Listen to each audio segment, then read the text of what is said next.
Hey everybody, welcome to another episode of the LitRPG podcast. This is episode 41. I'm Ramon Mejia, and I'm here to bring you the latest LitRPG news, reviews, and of course, author interviews. And this week I'll be talking about some great new LitRPG and some not so great LitRPG. But I'll be talking about Death Portal Online, Birding Eden, a LitRPG digital thriller. Additionally, Never Knew What Hit 'Em. This is book 2 in the I Was Reincarnated as a Magical Academy series. And then additionally, The Eternal Awakening and Shadows of the Great Forest, Dragon Mastery Daybreak, and Arcadia Unlocked. Those are the 7 titles that I'll be reviewing in a little bit. Okay, moving on though to LitRPG news.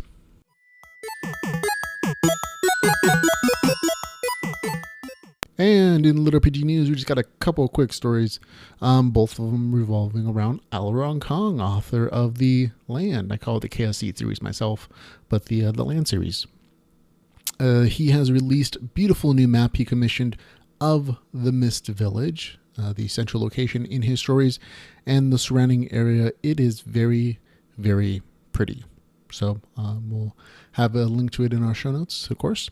And additionally, Arkon, also noted for his, besides wonderful writing, he actually has one of the most supported Patreon pages of all the LitRPG artists I know, bringing in over $1,000 a month in pledges from his supporters. Now, this week he actually announced that he is donating that entire sum of money, all the money he's gotten from those Patreon supporters, to the Water Project, which is a nonprofit organization that provides safe, clean drinking water to people around the world.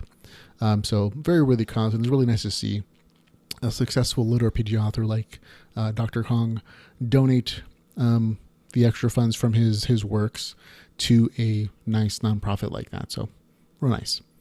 Okay, these are some additional titles that have come out this week, but I won't be reviewing them this week, but I need to let you know that they're available if you want to go check them out, but I'll be reviewing them next week with a bunch of other stuff as well, including Legend of Tariththeus, book 3 of Kylia's story, Destined, a LitRPG novel in the Destined Realms series, Valhalla Online, additionally The Weirdest Noob, which is actually a newly translated Russian story that's been translated in English. And lastly, a Ring of Promise, a LitRPG novel in the Elements of Wrath Online series. So there you go. Okay, we'll have a few upcoming LitRPGs that are new within that list. On the 28th of March, you're going to actually get Digital Me. You already know about the 4th book in the Immarillia series, New Horizons, which is also coming out on March 28th. And of course, on the 31st, we'll have Awaken Online Precipice and hopefully Earth Advanced Tactics, or Earth Tactics Advanced, I should say, by the end of the month. If not, it'll hopefully come out beginning of April. But on April the 2nd, you're going to get the 5th book in the Way of the Shaman series, the Commandant chess set. Delvers LLC is going to come out on April the 7th. That's book 2 in that series, Obligations Incurred. On the 11th of April, it'll be Dominion of Blades. And of course, we'll get our 5th book in the Immarillia series on April the 25th, titled This Is Our Land. And that'll be your March and April releases. Of course, we have a ton of other stuff coming out in May, June, but you can look at those at the website at litrpgpodcast.com or at our Facebook page, which will have that same information of all the stuff coming out in the months and months ahead. But it's a little, too far out for us to talk about it now. Okay, that's it. On to new releases and reviews.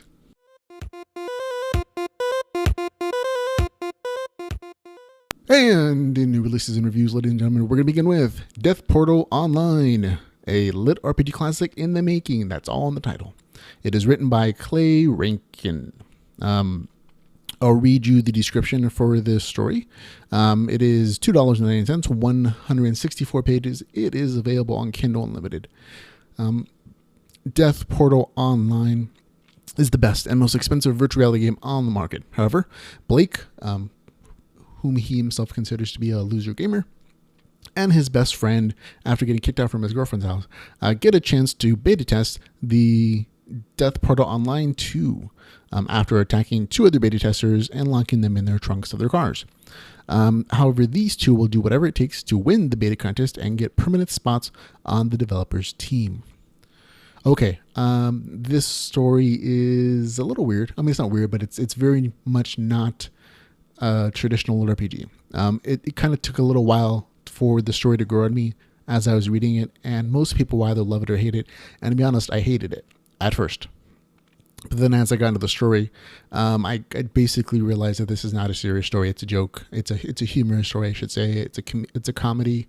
It doesn't take itself very seriously. Tons of jokes, and whether or not you enjoy the story is kind of dependent upon if you get the jokes or not, and if you enjoy them. The sense of humor that the author injects into his story, because everything in this story is in service to the joke. So if you like jokes about pop culture, gaming, or just plain punny jokes, then you might enjoy the story. But again, it's on Kindle Unlimited, so if you have that, go check it out there. You're not really risking anything. But if you don't, check out a sample. Within a few paragraphs, you should be able to tell whether or not this is the kind of story that you like. Now, some few things to talk about within the story. In the virtual reality world, the game mechanics are a little loose. It's still LitRPG. Within the context of the story, the game mechanics aren't supposed to be explained. The players are supposed to discover them as they go. And that, gives a very convenient reason not to go into detail about how the game world works, besides actions. But there are, throughout the course of the story, there are health bars, mana bars, levels, stat points, progressions according to those terms. So it is LitRPG. Don't worry about that. It's just that stuff doesn't matter as much as this jokes and the sense of humor in the story. It still exists. But again, that's just the kind of story it is. A few other things that I didn't really care from the story. The main characters begin as total jerks. I would say, we're jerks. That's a nice way of saying it. They're almost sociopathic in some of their tendencies.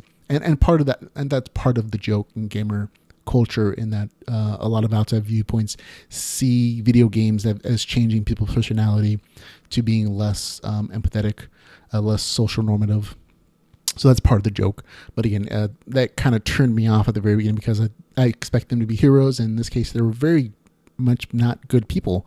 They attack other beta players just to get their spots. So that kind of tells you the kind of gamers that they are. Other kind of gamers that kind of do whatever they can within the game, whether it's a tabletop or a console game, to get that experience points, which includes, within the story, killing non-player characters, even quest givers, burning down whole forests, slaughtering villages of gnomes for punchlines. That's the kind of story you're going to be walking into. Now, eventually, this kind of behavior is modified by the game moderators within the virtual world, and the characters realize, of course, the importance of a good reputation within the game system, of course, even outside the game system. But that kind of behavior very early on almost made me put down the novel. If you've ever ran a tabletop game with people, there's always and occasionally somebody who just wants to bend those rules and cause chaos and havoc, just for the fun of it. And sometimes that's what these guys do. But again, once I realized this is not a serious novel, it's all about the jokes and the humor, I just stopped taking it as seriously, and I just went along for the ride. Overall, though, the book does get a 7 out of 10 from me. So there you go. Okay, on to Burning Eden, a LitRPG digital thriller. Just by looking at the cover, I should have known that there were going to be issues. But I gave it a fair chance. I have to say that. It is $4.99. It is 225 pages, so a little expensive. And it is not available in Kindle Unlimited. So I did purchase this full priced, just so you guys wouldn't have to if you didn't want to. I'll give you a quick synopsis of the story. Hard-boiled FBI agent Maynard Hale has been assigned to follow up rumors of a possible terrorist attack. Only this attack is supposed to take place in the world's most popular virtual reality game, Eden. He's assigned as a temporary partner, hacker Alex Gita, who's agreed to help the FBI instead of going to jail. When the FBI team logs into the game, they're attacked, and it turns out that the agents killed in the game have died in real life. The stakes for the case has risen, and it's up to Hale and Alex to solve these cases before more bodies start to drop. So that's my synopsis of it. Now, it sounds like a really great, amazing premise, and I was really excited to read this, to be honest. I thought, okay, this is the first great LitRPG detective story, and I was really jazzed about it. And then it turned out it wasn't the first great LitRPG detective story, that it's not even LitRPG, which made me sad. But this is, what we do. This is what I do for this reason, because some stories will put a tag on LitRPG, and maybe the author intends for it to be, but they also may confuse a video game story with a LitRPG story, and they are different. Okay, but again, it looked promising, and I really went in this hoping that the author would take her experience writing other types of stories. In this case, the other stories that she's written are paranormal detective fiction, and hacking, and apply it to LitRPG and be done well. It didn't quite work out that way. Now, there's some really great parts of the story that I liked. The parts of the story that the author is already familiar with from her other written works, the parts that dealing with detective work, fantasy writing, hacking, all that stuff is well written, done beautifully. I mean, I enjoyed that portion of it. You could tell that the author has done tons of meticulous research in those subjects and has experienced telling those kinds of stories well. Again, the other stories the author has listed under this name are paranormal detective stories, with maybe some romance in there and some hacking.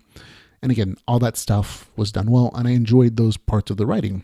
Now, the parts that I didn't like, it's the LitRPG stuff, the stuff that was supposed to be there if you're going to have the LitRPG title in there. All that stuff in the game world is just superficial. It's hidden away. It's just kind of a place for the story to take place. And there's really no development of game mechanics, no explanation of how the world works, and there's no real character progression, to me. The game world of Eden in itself, it's presented as an MMORPG, but it's actually a virtual reality hub. If you've ever read Snow Crash and you come across the metaverse, that's kind of what this is. And I think that's kind of what the author based it on. It's a place where there's player generated content, like fantasy, cyberpunk, dystopian future, Western sections that are created by players, and they are just alongside the main game content. So there's a variety of places that the characters go to. But it doesn't feel homogeneous at all. It doesn't feel like a unified game world. It's more of a virtual hub than an actual unified game. And that's kind of the extent of the LitRPG game stuff. Within the story context, hackers are able to create and influence this world through scripts, exploits, illegal programs, all that stuff. But again, the game mechanic stuff doesn't really exist in this story, which is really sad for me, because I enjoy the novel for what it is, but it just isn't LitRPG. It really felt like there were just a bunch of game terms thrown in there. And that was kind of it. They were just very superficial. It really had no influence on the actual story other than being a place that this could have existed for this, the detective cyberpunk story to take place. I actually stopped reading it about 58% into the novel, because it was just abundantly clear that this was not LitRPG, so I didn't even finish it, which is really kind of frustrating for me, because the story itself, as cyberpunk, as paranormal detective video game fiction, whatever you want to call it, not bad. But as LitRPG, totally a failure, gets a 4 out of 10. Okay, on to Never Knew What Hit Him. It's his book 2. In the I Was Reincarnated as a Magical Academy. I always love how this story just doesn't, it just says what it is. It's a Magical Academy story. That simple. This is volume 2, written by Kristen Madeleine Dragomir. That's what it says on the cover. I reviewed volume 1 of this series last week. This one's a very similar review. It's 365 pages, $3.99. It's also now available on Kindle Unlimited, but again, for different reasons. This one is basically free online. If you want to go look for it on the Royal Road, it's there. But support the author if you enjoy the story, and go purchase the actual book. It's always nice to encourage authors that way by getting them paid. Again, I enjoyed the first book. It wasn't amazing, but it was a nice change of pace, honestly, from more serious minded adventure stories. This is very humor-oriented,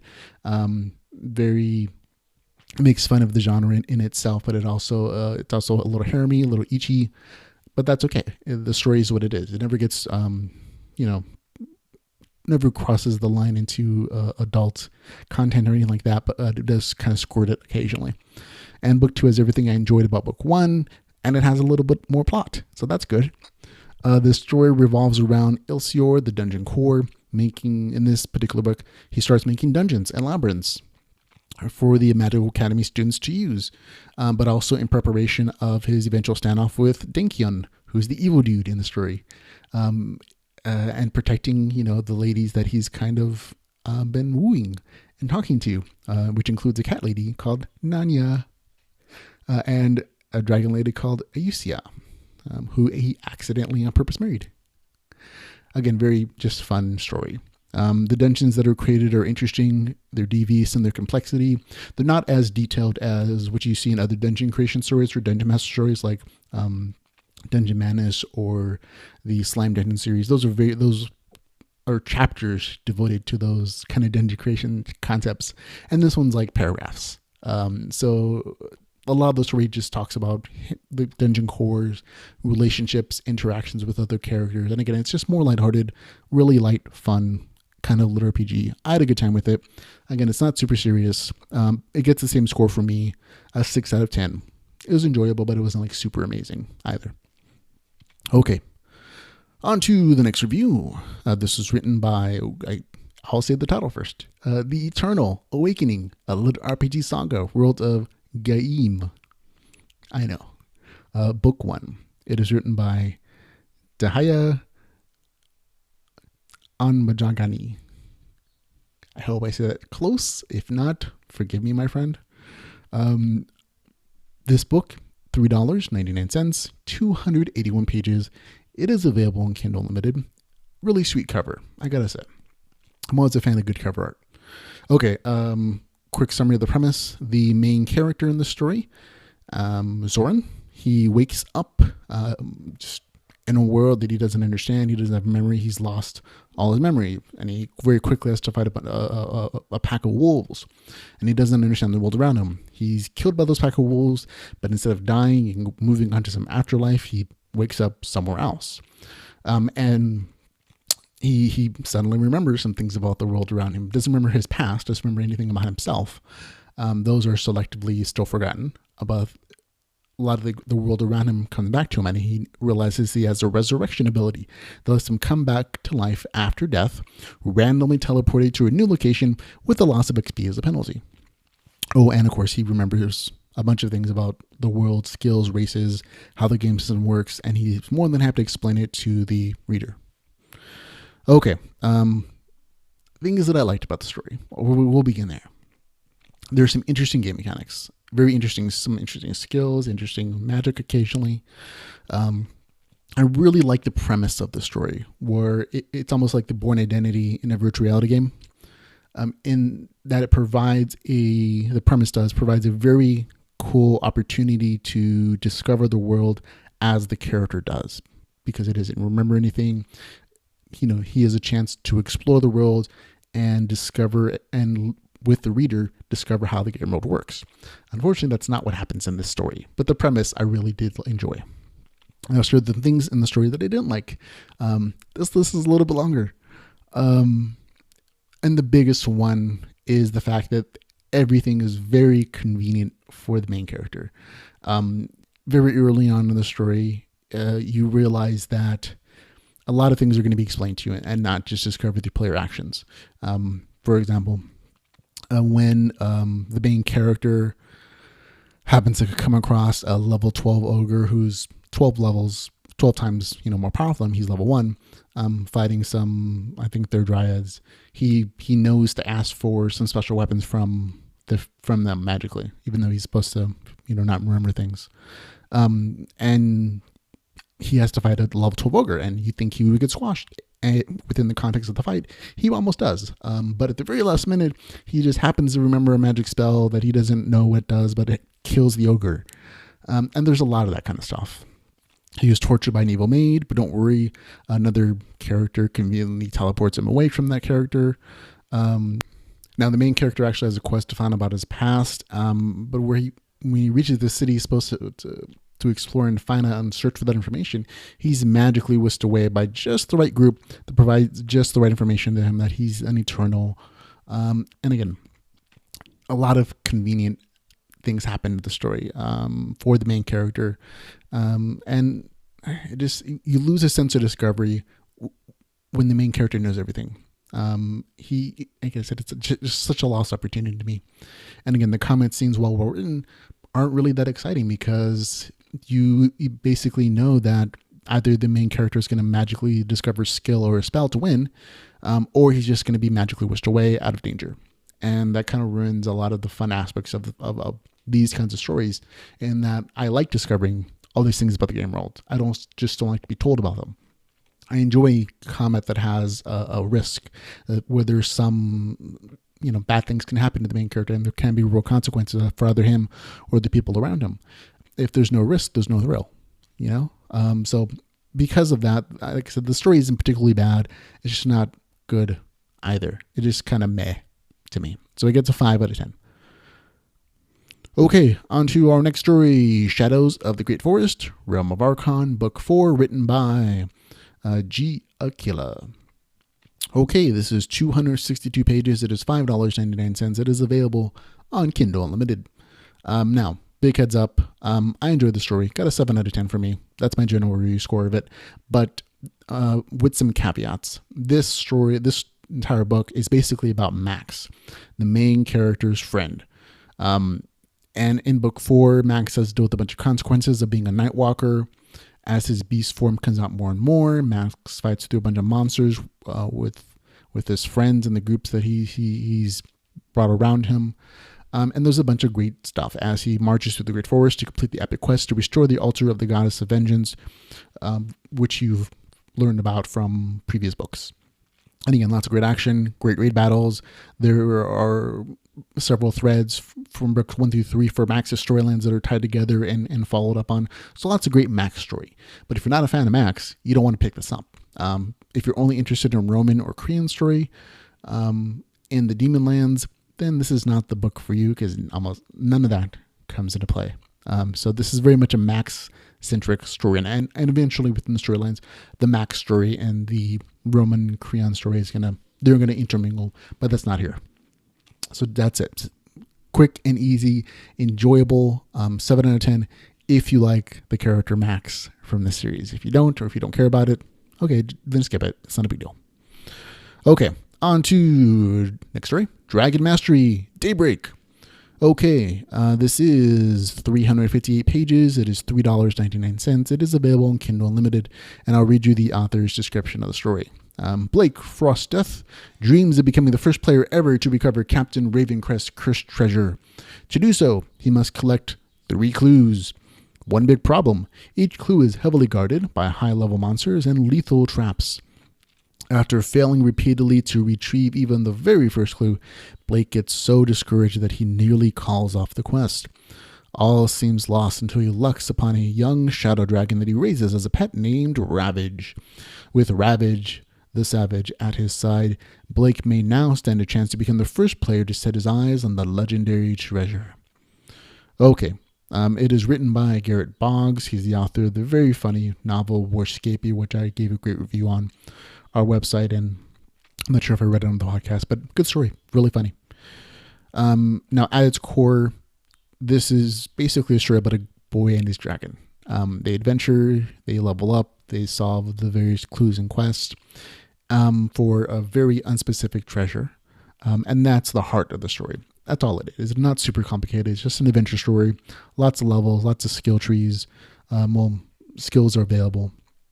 The author kind of took the premise of like that game contest idea and combined it with a pet raising story in a fantasy game world. I think we'll talk about it in a second, though. It was really enjoyable, though. I enjoyed it. Now, some things that I liked. The main character is likable most of the time. He gets a little whiny occasionally, and my enjoyment of his character drops a little bit as well. But thankfully, very early in the story, he gets a dragon pet that can literally slap some sense in him, as in with his tail. Yeah. I honestly, at times I liked the pet dragon a little more. I liked Ravage the Savage.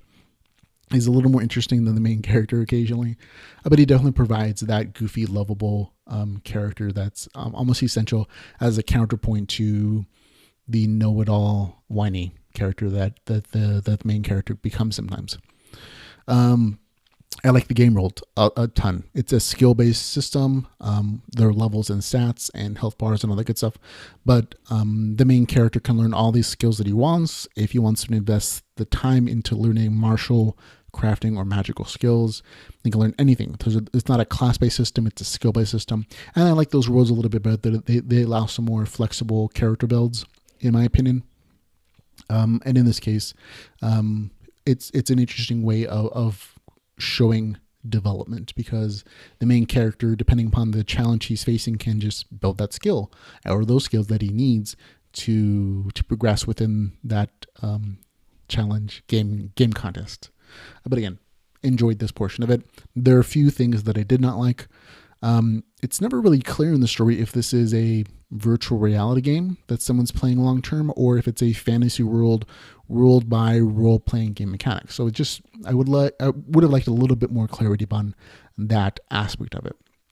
I think it's the latter. I think it's a fantasy world ruled by RPG mechanics, but again, it's not super clear.